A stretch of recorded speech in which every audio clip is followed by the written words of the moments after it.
préside donc ce jury.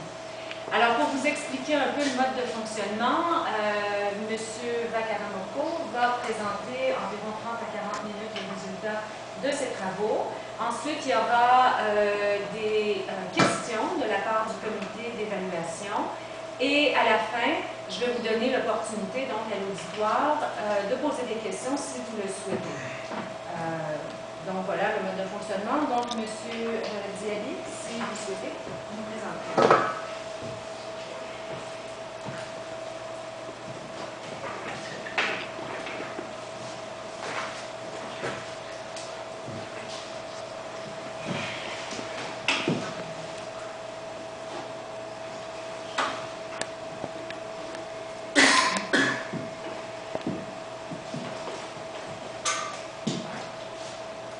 Distingués membres du jury, chères familles et amis, chère assistance, il me fait plaisir aujourd'hui de vous présenter le fruit de ma recherche doctorale qui a pour thème méthode pour l'établissement d'une liste de médicaments remboursables dans le cadre du nouveau programme d'assurance médicaments en Côte d'Ivoire.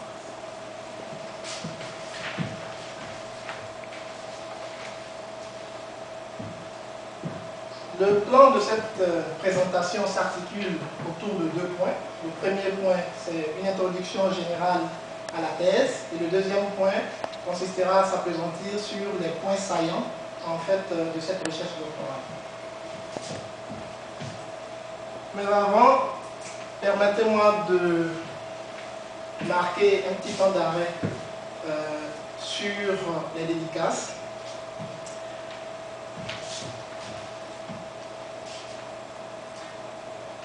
Je souhaitais en fait dédicacer cette thèse à ma défunte mère, Massambé Diaby, qui, je présume, aurait été très heureuse et fière de participer aujourd'hui à cette soutenance de thèse. Je tiens à lui dédier cette thèse pour tout l'amour, la dévotion, la guidance, le soutien qu'elle m'a donné tout au long de sa vie. À ses côtés, mon père, M. Moustapha Diaby, qui lui aussi a contribué à mon éducation, qui m'a apporté son soutien indéfectible, qui m'a poussé vers la recherche. Et donc je tiens à lui témoigner toute ma gratitude et mon profond respect. Ensuite, nous avons ma famille, en particulier ma fratrie, ainsi que mon épouse. Je tiens à remercier les membres du comité d'évaluation de cette thèse, en commençant par la présidente, le docteur Yola Mourid, qui a été d'abord mon professeur et qui a accepté de présider ce conseil. Donc je tiens à lui témoigner toute ma gratitude. Également, des remerciements particuliers au docteur Jean Lachelle, qui, à mon sens, est un homme ayant des qualités humaines et professionnelles hors pair, qui a su voir en moi certaines qualités, il a su les mettre à jour, ce qui m'a permis de conduire cette thèse. Donc je tiens à lui témoigner mon profond respect et toute mon admiration. Également, je ne saurais avancer sans remercier les réviseurs externes et internes de cette thèse, respectivement le docteur Mireille Godgeber et également le docteur Mira Jory, qui ont accepté d'évaluer cette thèse. Enfin, je souhaiterais saluer la présence du docteur Marie-Josée Aubin, qui a accepté de siéger à cette commission.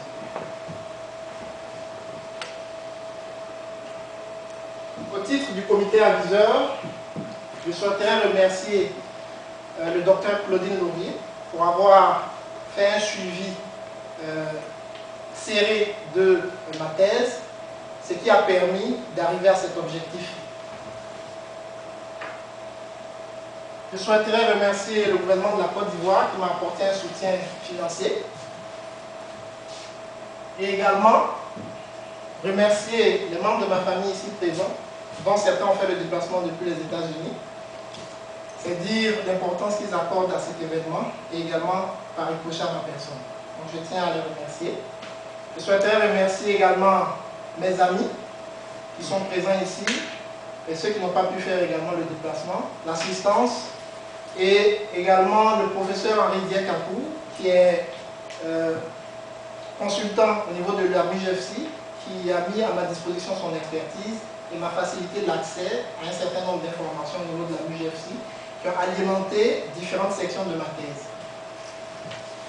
Enfin, je souhaiterais témoigner mes remerciements au docteur Hildur Leifmann, qui a été d'abord mon professeur, ensuite mon superviseur, et aujourd'hui qui est donc la MUGFC. Donc cette étude a bel et bien démontré la faisabilité justement de l'utilisation de l'analyse de décision multicritères pour rembourser les médicaments dans les pays en développement.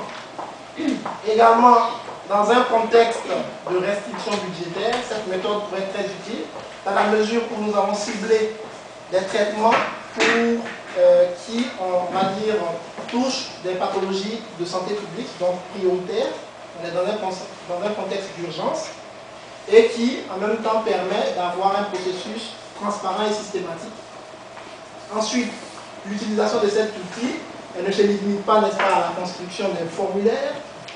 Elle peut être utilisée également pour définir des lignes directrices, pour des besoins d'assurance qualité, des besoins de certification également.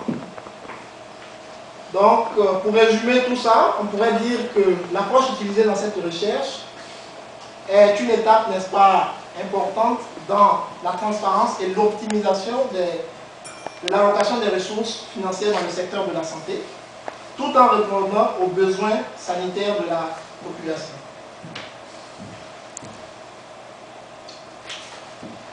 Les travaux futurs. À partir de cette recherche, qu'est-ce qu'on peut conclure? Qu'est-ce qu'il y a à faire? Je dirais que c'est une étude pilote au niveau de la Côte d'Ivoire. Donc le ministère de la Santé serait intéressé à disséminer ou à diffuser l'utilisation de l'analyse de décision multicritères en Côte d'Ivoire. Bien sûr, ça nécessite de la formation et des ressources supplémentaires, mais c'est un projet qui pourrait tout à fait envisageable.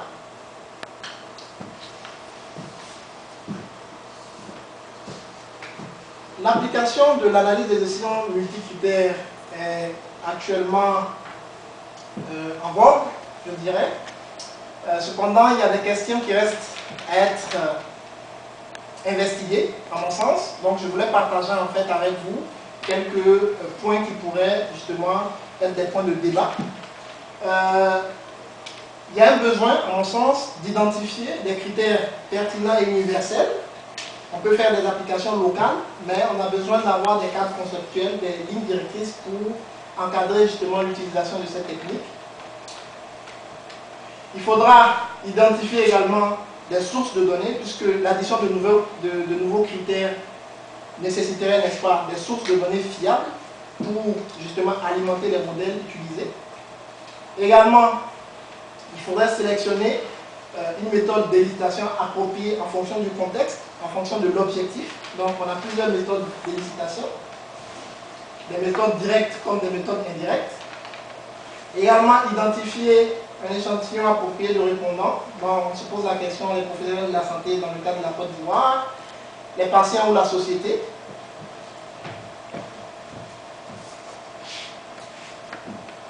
On pourra anticiper une hausse des coûts liés à l'utilisation de ressources supplémentaires. Également, certains décideurs politiques pourraient être réticents à l'utilisation de l'analyse des décisions multicritères parce que selon leur point de vue, plus de transparence n'impliquerait pas forcément des résultats plus efficaces. Il faudrait développer des techniques pour mesurer l'incertitude associée à l'addition de nouveaux critères dans la prise de décision. Et les chercheurs intervenant dans le domaine de la santé devraient être formés aux techniques ADN. Donc, je vous remercie.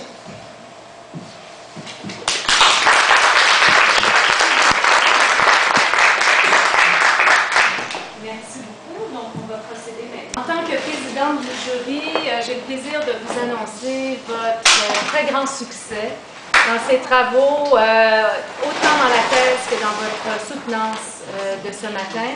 Et je vous félicite très chaleureusement.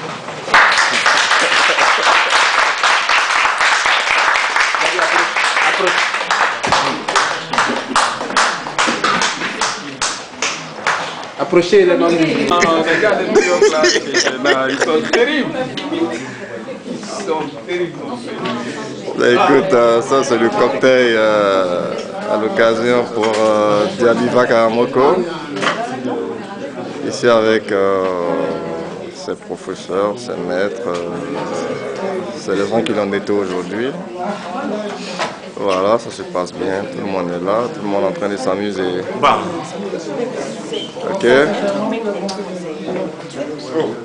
La soutenance de Diaby Vakaramoko qui a une mention très bien. Voilà, ses maîtres sont là, ses professeurs sont là, et puis c'est eux qui l'ont noté. Voilà, depuis le Canada.